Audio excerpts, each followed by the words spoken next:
Eu estava dormindo nesta posição quando algumas pessoas entraram e me atacaram. Eles começaram a me bater com um tipo de facão e me acertaram primeiro no rosto e depois no pescoço.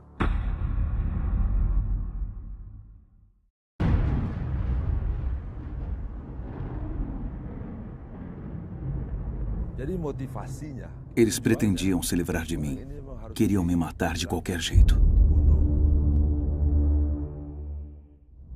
O pastor Michael arrisca diariamente sua vida ao pregar sobre Jesus Cristo às pessoas no leste de Java.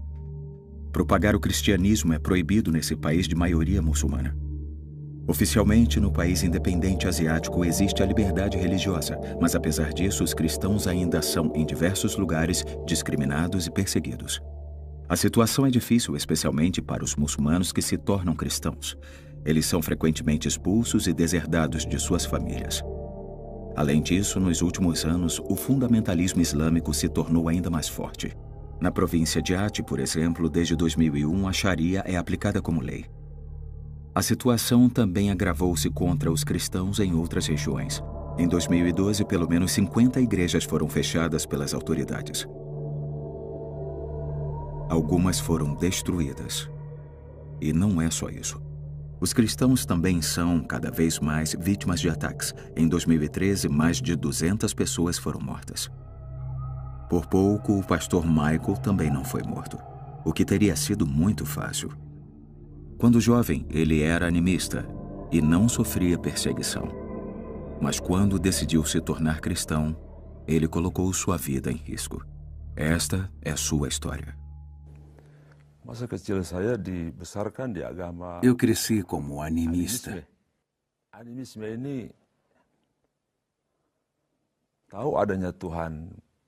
No animismo se acredita na existência de um Deus, mas os seguidores adoram e fazem petições a ídolos de madeira e pedra. Era dito, o Deus que tem ouvidos e olhos se transformou em pessoa de madeira para ser adorado. Nessa época eu não sabia o que significava acreditar em algo. Eu só fazia aquilo que minha avó me dizia. Frequentava a escola e logo comecei a trabalhar cuidando de gado.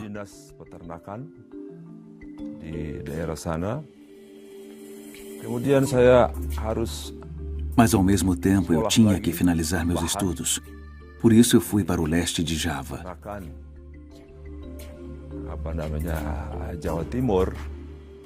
Somente nas férias eu tinha tempo para visitar Jakarta, nossa capital.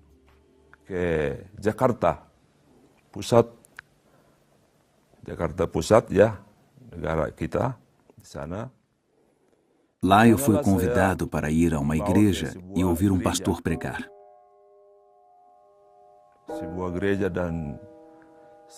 Ele perguntou: quantos dons e talentos você recebeu de Deus?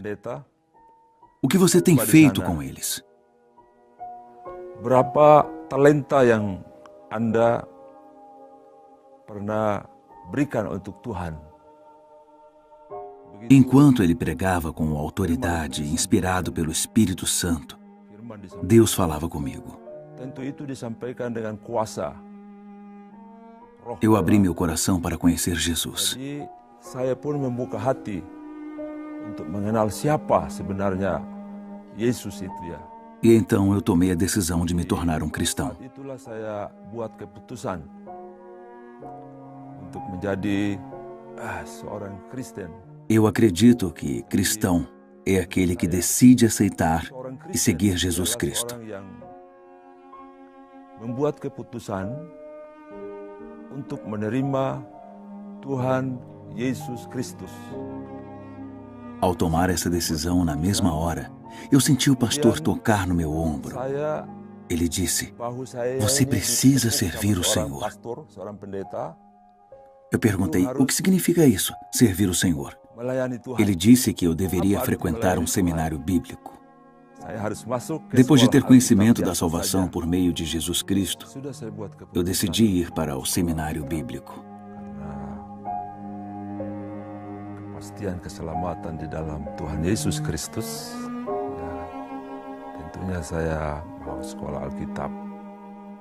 Eu queria estudar a palavra de Deus,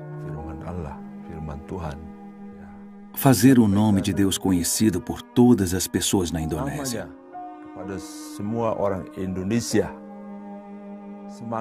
Esse desejo surgiu quando eu li na Bíblia: vão pelo mundo todo e preguem o Evangelho a todas as pessoas. Mas fazer isso na Indonésia significa correr um risco muito grande, pois lá a maioria é muçulmana. Mas se eu não obedecesse, se eu não tivesse tomado a decisão de proclamar Jesus, então indonésios seriam perdidos e eu teria parte dessa culpa.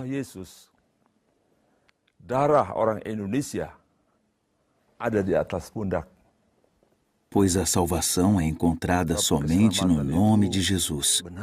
Seu nome é sobre todos os outros nomes. Se nós não anunciarmos este nome para as pessoas, cometemos um grande erro. Mas quando o fazemos, passamos a correr sérios riscos. Eu vivi isso.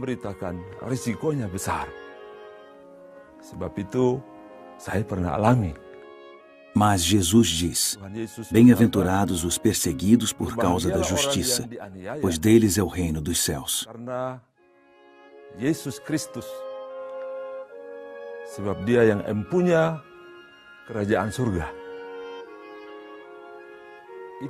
Isso é uma convicção e uma segurança para mim.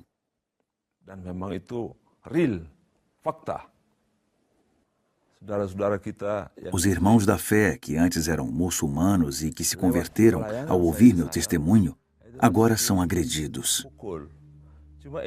Na Indonésia, isso não é divulgado, é feito secretamente.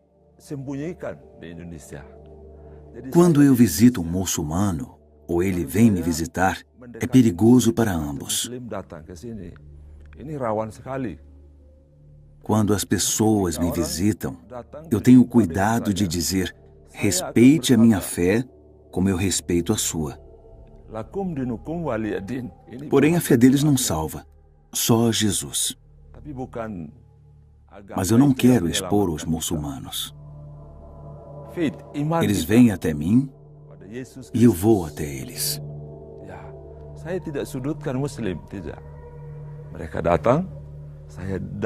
Eles perguntam e eu respondo: eu creio que só há salvação nesse nome, que é sobre todo nome: Jesus Cristo.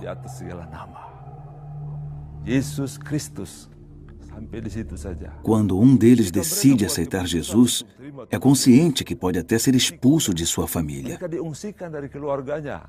Às vezes, as igrejas que começam a frequentar são atacadas por extremistas muçulmanos e os pastores perseguidos. A reação dos indonésios quando eu proclamo as boas novas da salvação de Jesus é muito violenta.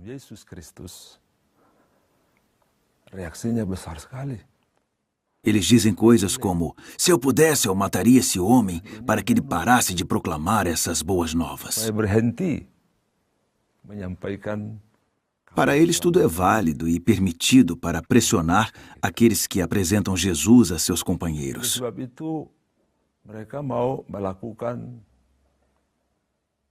E quem tem essa coragem enfrenta perigos. Pedras são jogadas nas igrejas e casas onde acontecem cultos e reuniões de oração. Usualmente esses lugares são destruídos.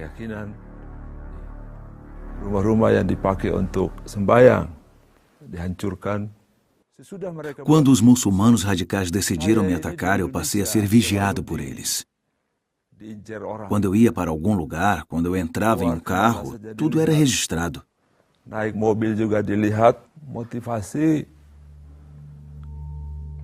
Eles me consideravam uma ameaça. Eles diziam sobre mim: um dia, através dele, todo o leste de Java se tornará cristão.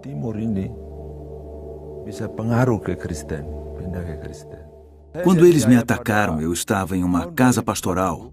Na verdade, o número de pessoas que planejavam me matar era grande, mas só algumas entraram na casa.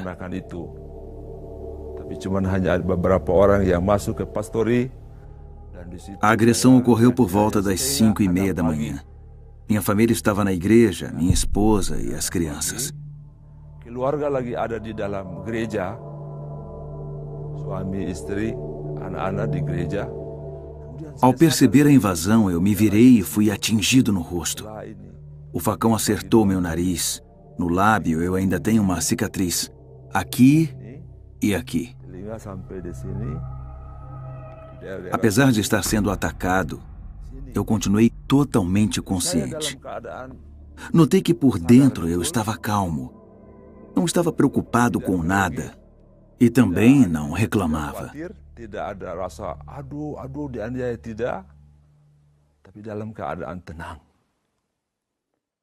Eu estranhei estar calmo, mas no fundo eu sabia que a paz que estava sentindo vinha de Deus.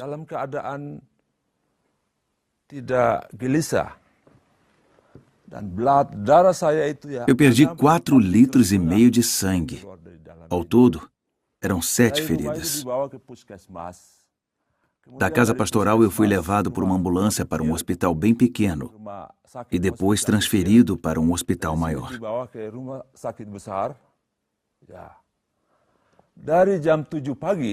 Eu cheguei lá às 7 da manhã, mas só fui atendido ao meio-dia, quando 7 médicos me atenderam. Eles cuidaram das minhas feridas. 5, 6, 7 potongan ditangani oleh 7 dokter. Jadi para eles o meu estado era muito crítico.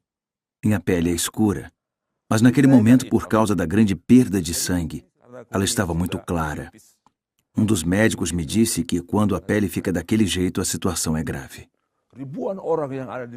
O hospital estava cheio e alguns se alegravam e diziam: "Que bom, ele está morto." Mas Deus seja louvado. Eu continuava totalmente consciente.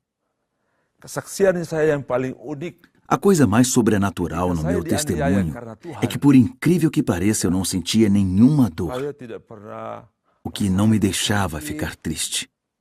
Oh, senang. Tidak pernah rasa sakit apa-apa. Aduh, dalam keadaan. Benar, kata Tuhan. É verdade o que o Senhor diz. Realmente existe um Senhor. Ele diz: "Não tenham medo se vocês forem maltratados por minha causa." Por causa dele, do nome que é sobre todo nome, Jesus Cristo.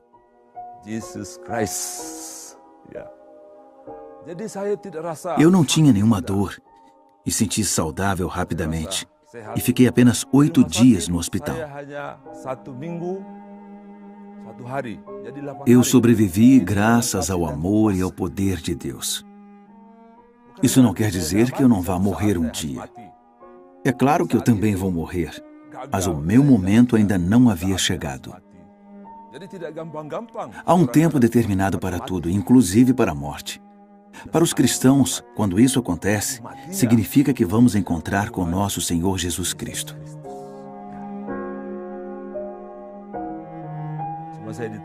Um oficial veio até mim depois do ataque, pois a Indonésia também é um país com direitos. Ele me disse: "O que você acha de tomar medidas legais contra esses muçulmanos radicais e acusá-los?" Mas eu não quis que eles fossem punidos. Preferi retribuir com amor.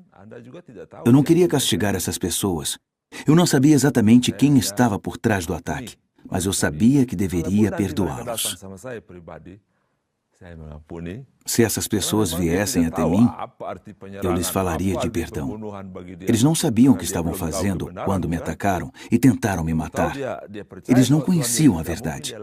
Alguém que conhece a verdade não faria algo assim. Mesmo não conhecendo elas, eu somente orei para que se convertessem. Mais tarde eu ouvi que, como consequência da minha reação ao ataque, muitas pessoas se converteram. Isso me confortou. Mas o que levou elas a se converterem? Elas viram que eu permaneci fiel à minha fé. Elas viram que eu não buscava vingança e que não queria violência.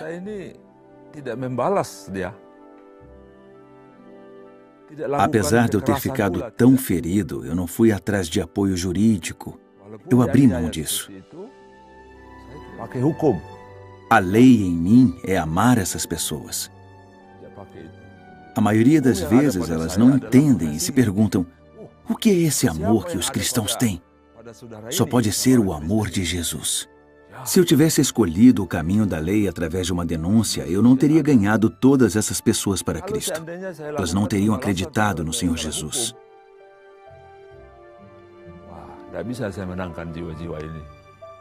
Porque eu não quis pagar o mal com o mal, essas pessoas chegaram ao conhecimento e se tornaram seguidoras de Jesus.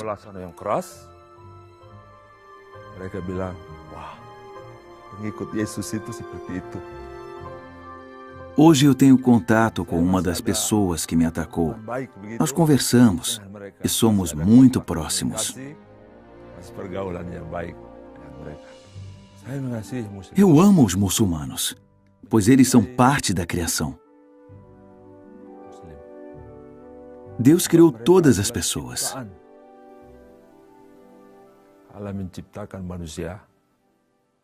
Se houvesse algo no meu coração contra os muçulmanos, isso estaria errado. Esses sentimentos não cabem a um cristão, a um servo de Deus. Sempre me perguntam sobre perdão. As pessoas vêm até mim e perguntam: como você pode perdoar aqueles que o perseguem? E eu respondo: através de Cristo, eu posso perdoar. Não há nada nos meus pensamentos ou no meu coração que me deixe com raiva ou ressentimento contra eles. É pela nossa fé que eu os perdoo. Até o dia de hoje, eu não guardo nada contra os muçulmanos radicais. Eu os amo e clamo para que eles tenham um encontro com Jesus. Como seria possível amar se eu tivesse ódio das pessoas, em especial dos que me perseguem?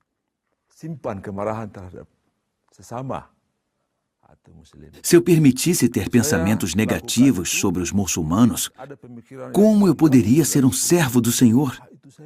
Eu não seria mais um cristão. Meu dever é espalhar o nome que é acima de todo nome.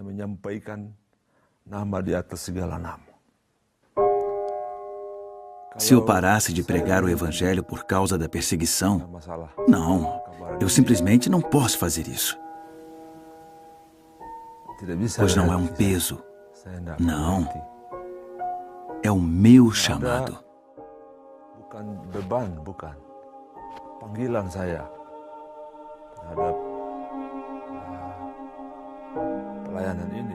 Como cristão, eu devo espalhar o amor de Deus. É verdade. A salvação não existe em nenhum outro nome, só no nome de Jesus Cristo. Ele é o caminho, a verdade e a vida. Hanya di dalam nama Tuhan Yesus Kristus. Dasarnya itu. Não posso parar. Eu tenho de continuar até o fim da minha vida. Aos meus irmãos na fé, a todos aqueles que nasceram de novo e que vivem no poder de Deus, eu peço: orem por nós, orem pela Ásia, orem pela Indonésia. Saling mendoakan, ya, Asia mungkin Indonesia, ya. Eu não peço ajuda material, eu não sei falar sobre isso, mas peço outro tipo de ajuda, que é a sua oração. Eu peço que vocês andem conosco para redescobrirmos quem realmente é Jesus para nós. E quando encontrarmos o nosso grande tesouro que está em Jesus, então poderemos orar com consciência para que voltemos ao primeiro amor. Sim, esse primeiro amor e o perdão, dos quais Martinho Lutero também falou. Kita semua untuk kembali kepada kasih yang mula-mula itu ketika seperti Martin Luther dulu pernah dia sampaikan. Eu vejo que quando se vive em grande prosperidade, é fácil esquecer o amor do Criador e o sacrifício de Jesus Cristo por nós. As pessoas se esquecem desse amor divino em especial as que vivem no Ocidente, pois elas já têm tudo.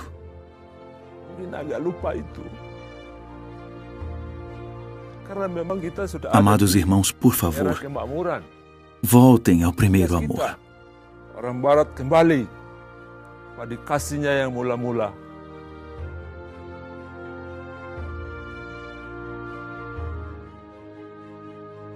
O apóstolo Paulo escreveu ao seu discípulo Timóteo: Portanto, não se envergonhe de testemunhar do Senhor, nem de mim, que sou prisioneiro dele. Mas suporte comigo os sofrimentos pelo Evangelho, segundo o poder de Deus. 2 Timóteo 1:8. Esse testemunho representa a história de milhões de cristãos ao redor do mundo que são perseguidos por causa da fé em Jesus Cristo. Para saber mais sobre a Igreja Perseguida, cadastre-se e receba gratuitamente uma revista da Portas Abertas. Acesse o site portasabertas.org.br/cadastro ou contate-nos através do WhatsApp 11 4949 5012.